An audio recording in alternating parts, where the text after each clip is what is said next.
Okay, so I'm on my computer and I'm just thinking that I have videos on how to factor with greatest common factor method. I have a video with a full, formal lesson on how to factor by grouping. I have a video on how to factor the sum and difference of cubes, a formal lesson video, and I have one on difference of two squares, but I don't have a video solely dedicated to how to factor 𝑎𝑥²+𝑏𝑥+𝑐 using AC method with grouping.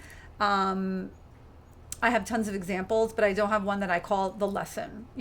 So while I'm here, and because it makes me so sad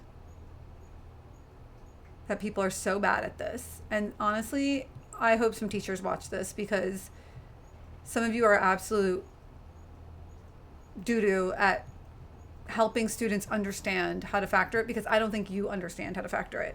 No shade, but shade. And just because you could do things in your head and you see things in your head doesn't mean that everyone else can. And if you don't understand the underlying technique and why you do something, you can't use that same logic, reasoning, and technique to do something more advanced, because you don't possess that logic, reasoning, and technique. You merely are a robot. And what good are you? So let's carry on. Okay. I need a pen. Here we go. So in order to know how to factor something, it's similar to my uncle when he came to the United States. He wanted to learn how to fix cars. First thing he did was completely took a car apart. This is something that many people might have family members who did that years ago. Completely took the entire thing apart, and then he put it back together again and taught himself everything. And I think that is one of the best ways to teach yourself anything. It is a beautiful strategy. If you don't know how to do something, create your own examples.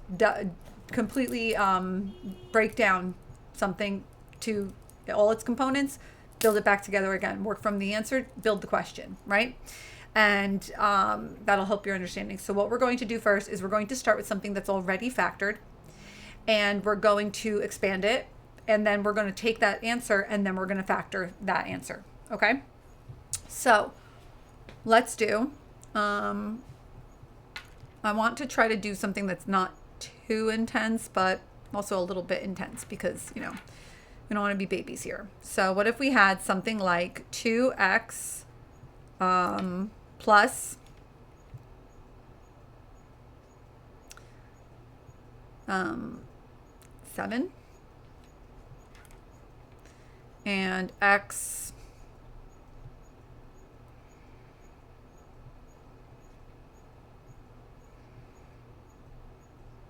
minus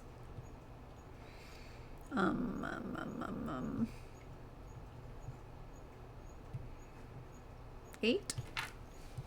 That's fine. Okay, so here we are. I have something that's already factored, that is factored form of a quadratic. I know it's going to be a trinomial because none of my terms are going to end up canceling out after foiling. Canceling is the result of adding and subtracting and things becoming 0, not reducing a fraction to 1. Cancel makes 0. So I'm going to FOIL this. FOIL is a mnemonic device. It stands for first, outer, inner, last. It is describing the location of the things in these binomials inside these factors or parentheses. Factors are the ingredients of a multiplication problem. The answer to the multiplication problem is called the product. So up here, 𝑎𝑥² + 𝑏𝑥 + 𝑐 is the product. Something will be in that form. And then this down here, the 2x + 7 is a factor. X minus 8 is a factor. These are prime factors because it can't be factored down any further. It's possible to have a prime quadratic, okay? That means it's not factorable. You will more than likely consider every linear factor to be prime. Although you could have something in calculus, perhaps. Let's say you have something like x minus 4 in calculus. There's an option for factoring that as radical x minus 2 and radical x plus 2. And so you might say, well, that's not prime then if I could factor it. It kind of is. That's like saying, like, 3 is not prime. I can make that into 1.5 times 2. Well, like, meh, So, yeah. But linear, like x to the first, prime. So That's your prime factorization. So that's like breaking down 15 into 3 times 5, right? So how do we FOIL? FOIL means you're distributing the first times the first, then the first times the last here, which is considered outer, right? So first times first is F. The 2x times the -8 is the O in FOIL. Then we will do the positive 7 times x, that's your inner, and then positive 7 times -8, that's your last. So we'll get 2x times x, so that's 2x squared. Please remember properties of exponents, x to the 1, x to the 1, these are invisible ones. And you add exponents. This 1 in front is multiplying by that 2 in front. 1 times 2 is 2. X times x is x squared. You might be rolling your eyes and fast forwarding, but you'd be surprised how everything you know goes out the window the second something looks slightly, ever so slightly different than what you're used to. So again, these things matter. These little details matter. Outer, 2, -8. So that's going to be -16x.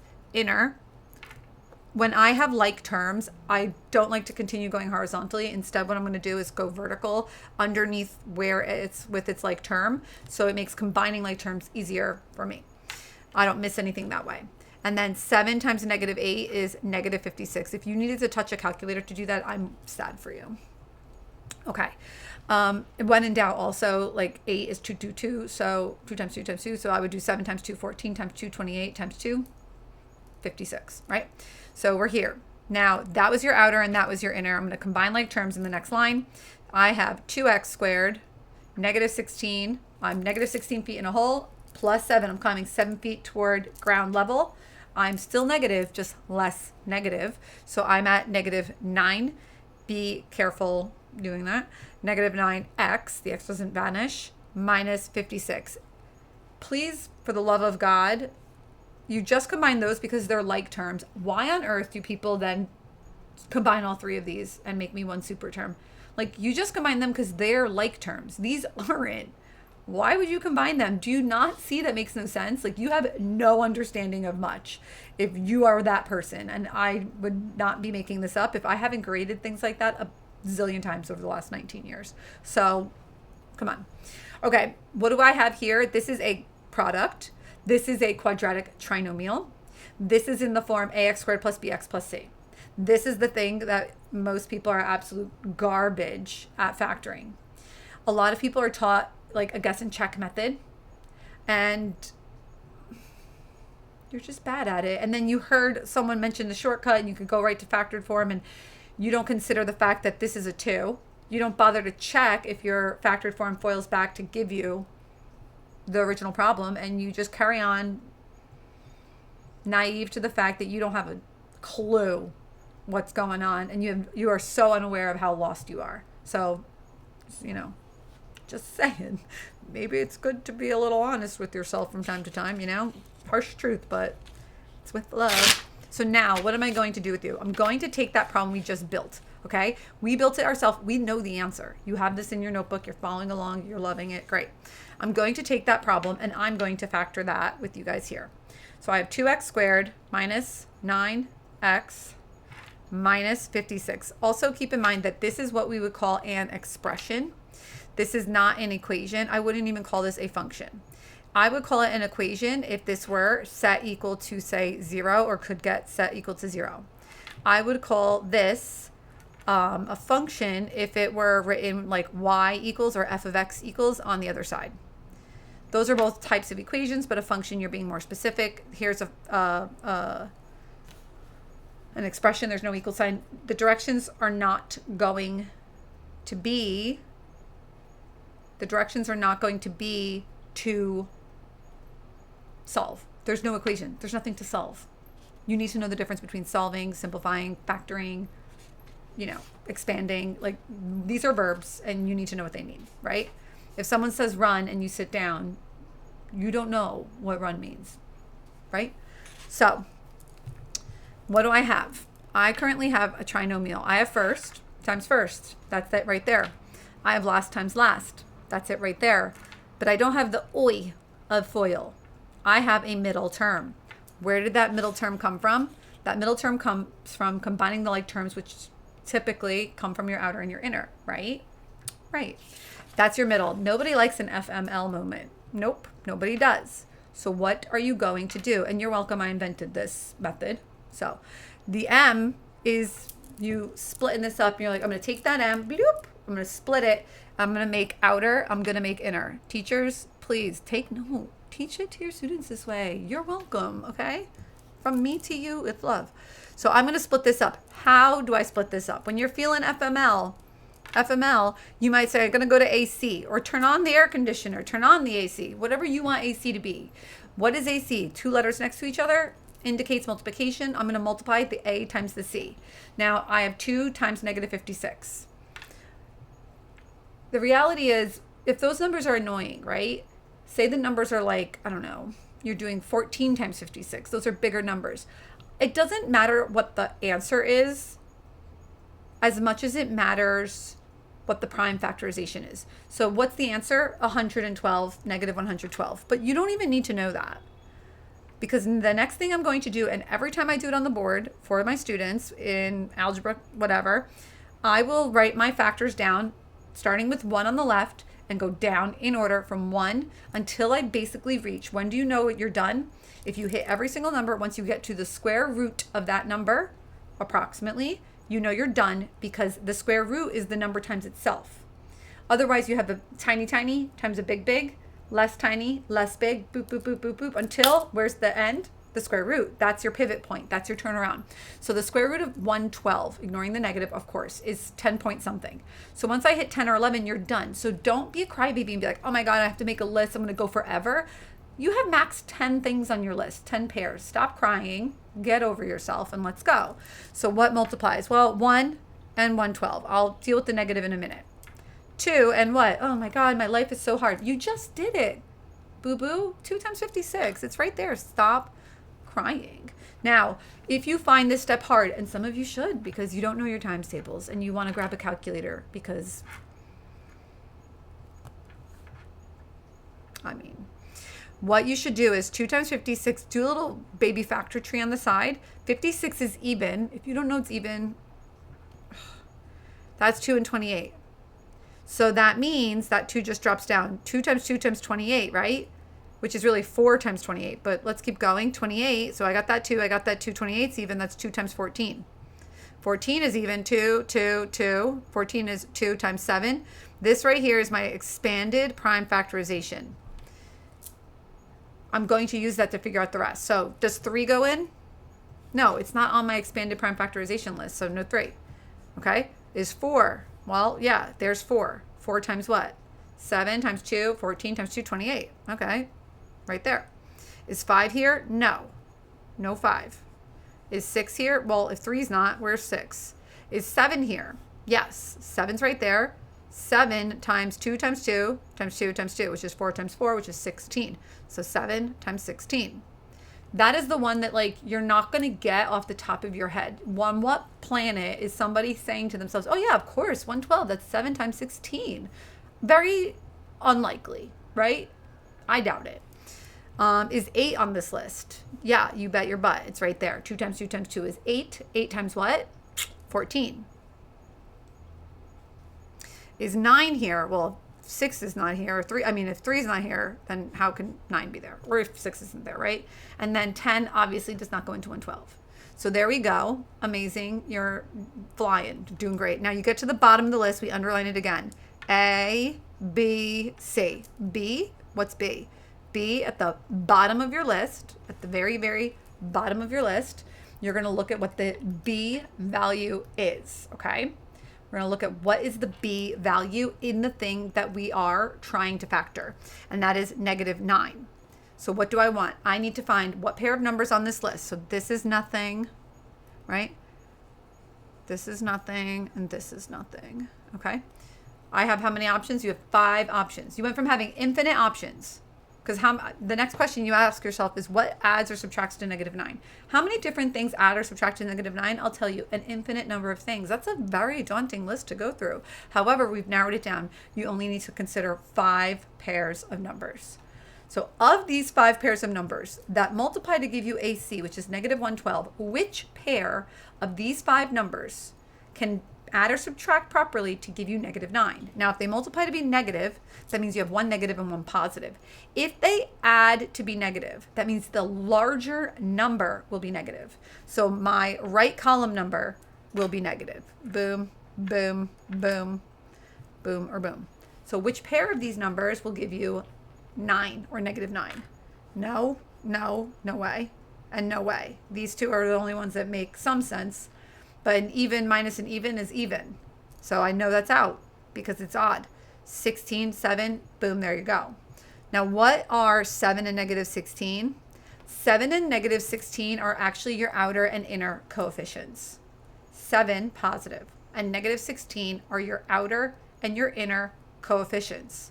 Now, what else can we talk about?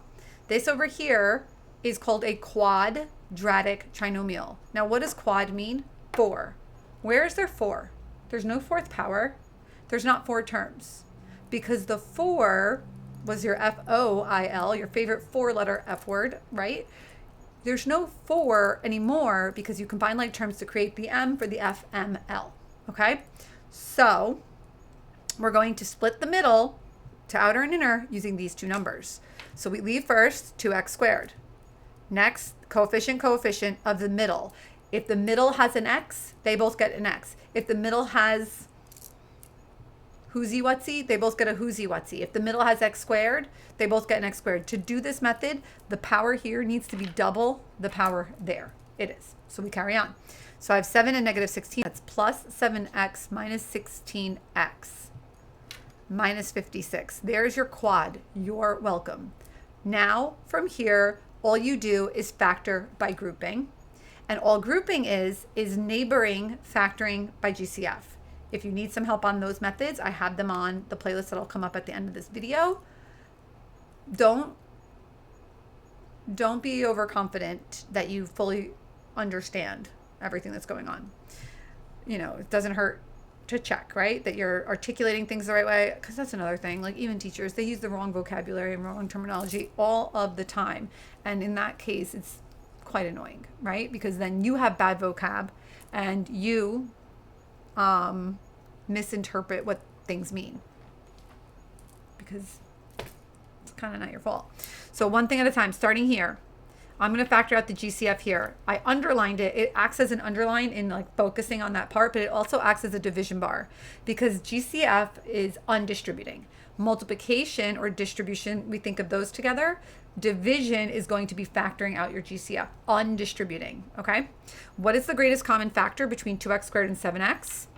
If you said x, winner, winner, chicken dinner. What sign is in front of the leading term on that line? An invisible plus, then that gets an invisible plus. Again, I go into more detail in the factoring by grouping video and the GCF video.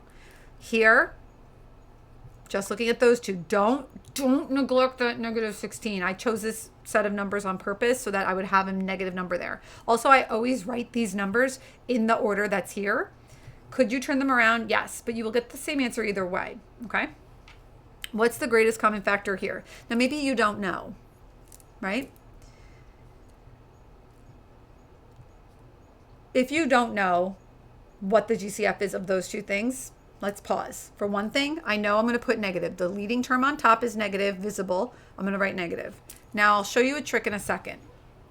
We're going to divide the GCF out, and then we're going to multiply it out front as well. I don't have the room to write it here, so I'm going to write the x here, parentheses, minus something, leave a little room, parentheses. When all is said and done, if you're doing this correctly, this parenthesis and this parenthesis should match. So again, match. So again, I'm going to reverse engineer this whole situation.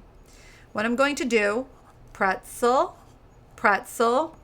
get what's inside. We're going to reduce that. What does that become?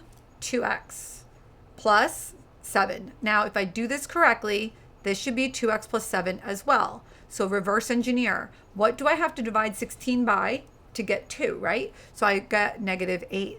Now think about, does that make sense? If I bring that -8 out front, is -8 times +7 -56? You bet your butt it is. So now this next step is what tells me, are you just a little math robot that you're like, teacher told me write this, I write this, me do math? Or do you get what you're doing? If you're the type of person in the next step that writes parentheses, Now think about who you are. X minus 8, parenthesis, 2x plus 7. I kind of think you're a robot. And you might be thinking, what? I'm not a robot. I'm a genius. I'm perfect. Well, are you? Oh, that's not. Jesus Louises. Sorry, not my best folding job there. Okay.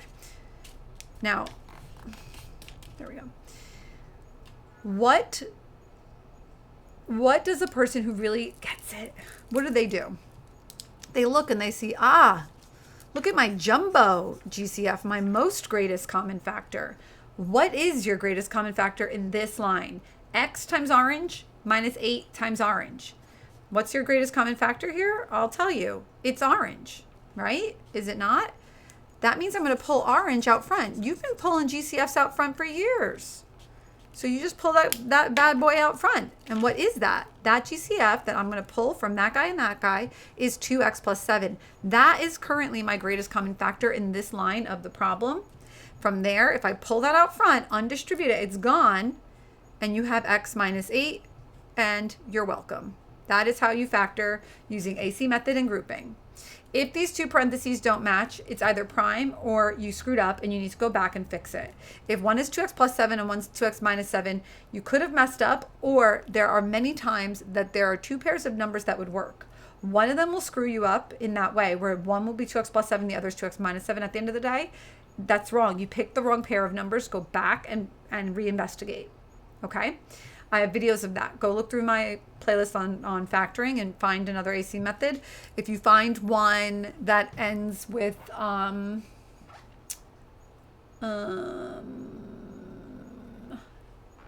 like a 5 as a 5 or a 1x, 5x or 1x as the middle term, and it either ends with a 6 or it's like 2x squared with a 3 or 3x squared with a 2, something like that, I think. I forget. But your AC will be 6 and your B will be 5. That's one situation. Or like AC is 24 and the B is 10. That's another one. Think about that, okay? But how do you check your work? Obviously, you just boil it back out and see if you get the original problem. Easiest way to be sure if you're right or wrong, right? And down here we had the B was -9. Okay, so that's it. I'm trying to think if there's anything else I should mention. Not really at the moment. I have a ton of videos, but this is me just like a dedicated video to the teaching of this. All right, FML, first, middle, last. You want the OI. You want to split it into a quad, hence the name quadratic. How do you turn FML into OI, right? OI is the less dramatic. We got to turn on the AC, all right? Go down, down, down. All right, I talked about how to make sure you know the making of this list is not going to kill you. B for bottom of the list, right? You know, need to find something that multiplies 8 times 8 to -112, but, B for but it adds or subtracts to -9, yada, yada. Use prime factorization, think smarter, not harder.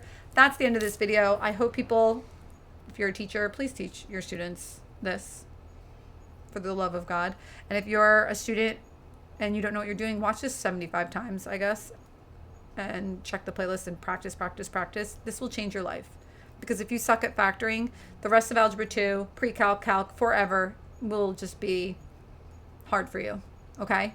It's going to be too hard. You're not going to pass your placement test for math for college. You're going to have to take a remedial math class. You're going to have to pay for that class and not earn credit for it. You have to know how to factor, okay? That's it. I hope this was helpful. If yeah, thumbs up. You don't have an option to put a thumbs down because this was helpful. You're welcome, and have a nice day. Bye.